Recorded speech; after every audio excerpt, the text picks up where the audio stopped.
Okay, that's definitely unfortunate. The rear end in this Cub Cadet is starting to go bad. That sucks. As you can see, the deck's off of it. I took it off to get some maintenance done, and I was actually about to order new blades for it, but not now. So what's the plan with it? I think I'm gonna have to sell this machine as is. Sell it for the engine. The engine runs perfect.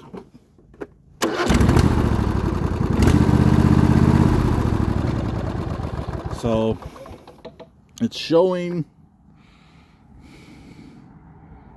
475 hours.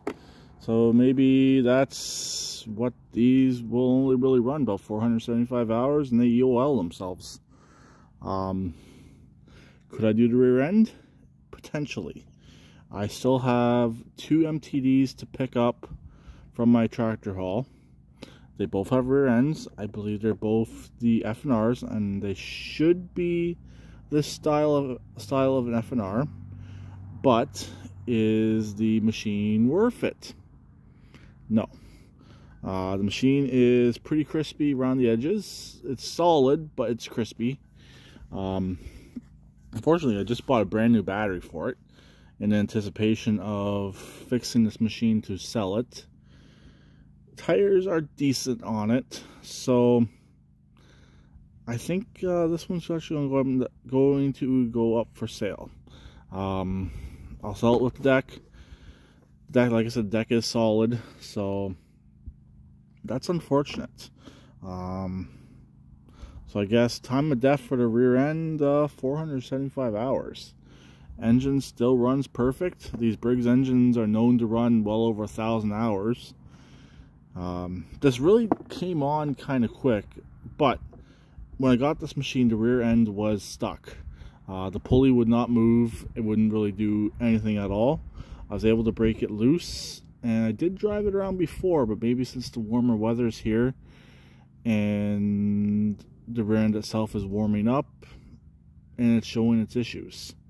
So I don't really want to put a rear end in this, but I don't know, I might hold on to it until I can get a rear end, and then I'll see what I have. I just don't know if what I'm getting will have working brakes and everything else. Make sure everything else will transfer over. Also, as you know, with these MTDs, getting the rear tires off is a pain.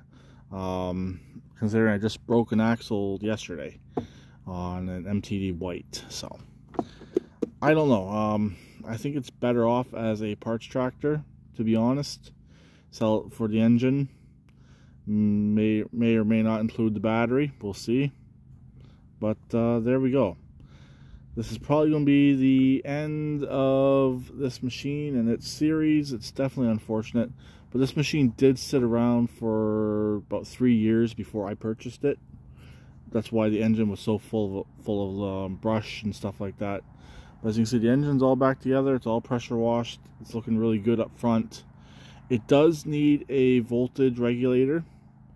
Obviously, I'm not going to put that on here now, but it does charge. The PTO clutch, I'm probably going to keep that and basically sell it for just the engine.